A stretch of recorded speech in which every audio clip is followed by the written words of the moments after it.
It's humbling, really, when a vision you've carried alone for so long finally connects with people. All those solitary nights paid off. The words hung in the air of the stark white gallery, bouncing off the polished concrete floor. A single spotlight hit the chrome sculpture, our sculpture, making it gleam like a freshly cleaned bone. Xander's smile was a perfect, practiced curve, reflecting the adoration of the small crowd.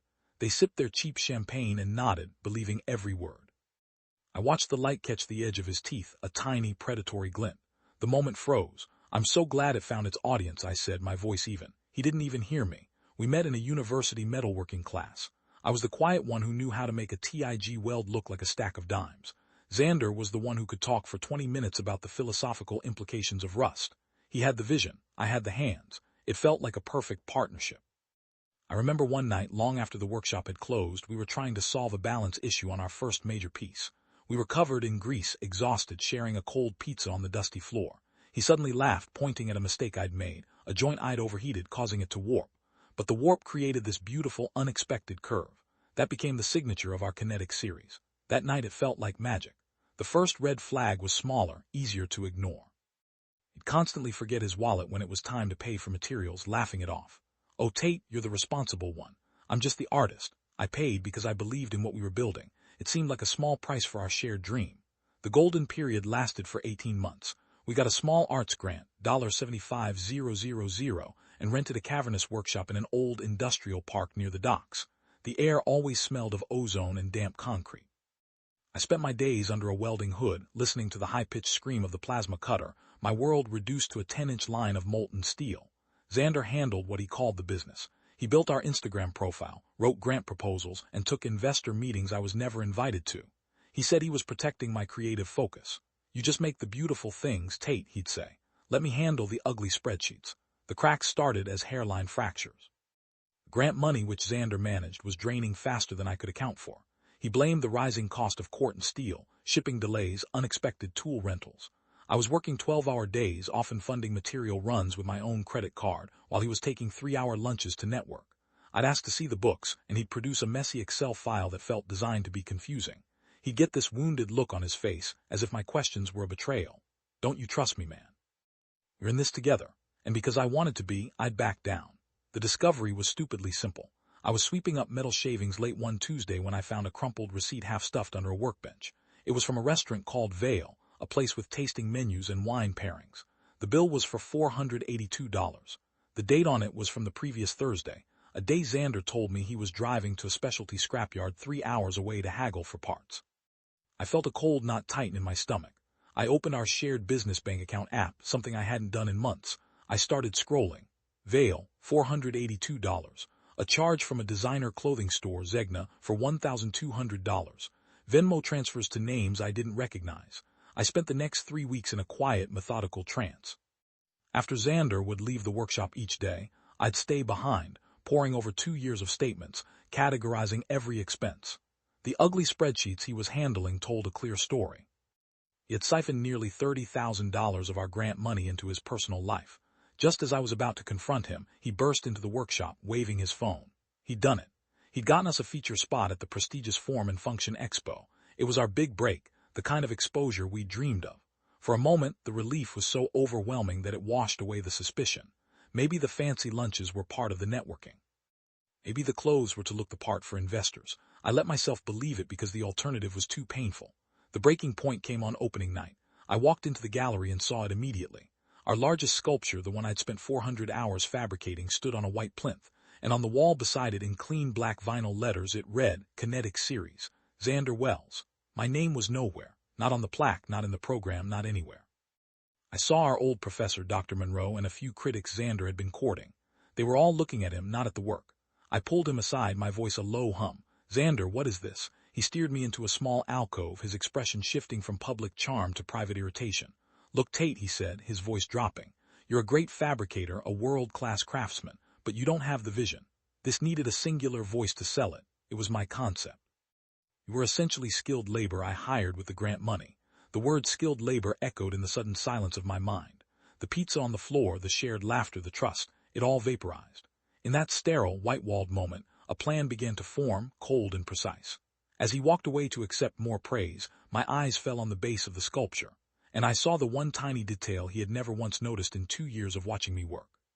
The almost invisible maker's mark I weld into the base of every piece I finish, a tiny, stylized TW for Tate Williams. Next morning, I called a paralegal I knew, Veronica. She referred me to an intellectual property lawyer named Ms. Zhang. Her office was a quiet, minimalist space that felt a world away from my noisy workshop. The retainer was $7,500. It was almost everything I had left. Ms. Zhang was methodical, her questions sharp. She laid out a 12-week timeline. We needed to be irrefutable. A week later, Xander called. He sounded magnanimous. "Hey man, the gallery wants some of our early sketches for the online catalog. Can you send them over?" It was a trap, a way to get more of my early conceptual work to bolster his claim. Veronica had warned me. "My laptop drive crashed," I said. "Everything's gone." A beat of silence. Then his voice tight with frustration. "Well, that's incredibly unprofessional, Tate." The evidence gathering became my new project. I compiled a digital fortress, 214 timestamp photos from my phone, documenting every single stage of fabrication.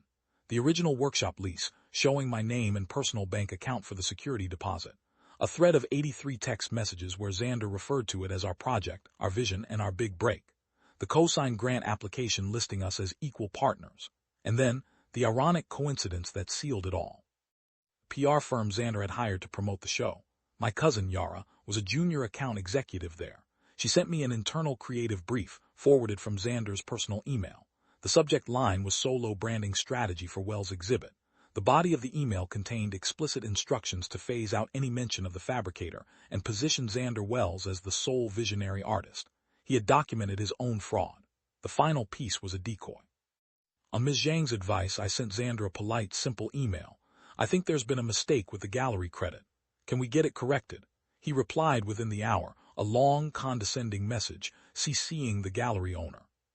He doubled down in writing that he was the sole creator and my request was confused and disappointing.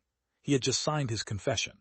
The setting for the execution wasn't a gallery, but a sterile mediation room with a polished mahogany table. Xander arrived with a lawyer who looked like he belonged in a television show, all slick-back hair and smug confidence. "Xander, I just want to understand your version of events," I began. He launched into his monologue, the solitary nights, the burden of vision, my role as a simple craftsman. His lawyer smirked. Ms. Zhang let him speak, her hands folded calmly on the table. When he was done, she didn't argue. She simply opened a binder and slid a document across the table. It was the cosign grant application. Xander's lawyer's smirk faltered. Then came the printouts of the 83 text messages. Xander's face tightened. He started to stammer about how collaborations are fluid, how roles change. That's when Ms. Zhang slid a second, thinner folder across the table. His lawyer picked it up. Inside was the sworn affidavit from my cousin Yara, along with the printout of Xander's Solo Branding Strategy email. At the very bottom were 5 high-resolution, close-up photographs of my TW maker's mark, clear as day on the base of each of the 5 sculptures in the series. Xander went the color of chalk. His eyes darted from the photos to his lawyer, who was now staring at his client with a look of pure, unadulterated contempt. Xander looked at me, his bravado finally shattered, and whispered, "You were never supposed to see that." "I see everything now," I replied. The fallout was swift and silent.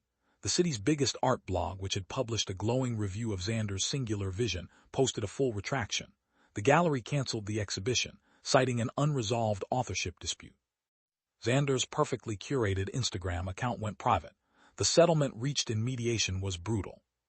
It was forced to repay the $28,500 of grant funds he'd misused, sign a legal document relinquishing all claims to the Kinetic series, and issue a formal public statement acknowledging me as the co-creator and lead fabricator.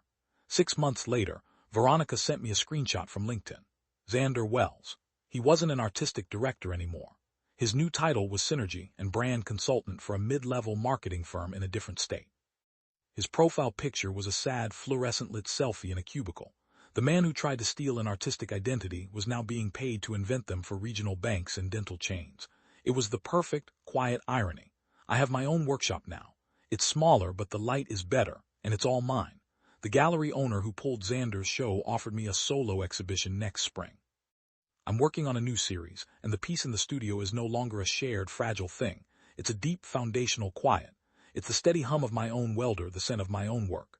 When people ask me if I feel pressure going it alone, I just smile. It's humbling, really, when a vision you've carried on your own finally connects with people.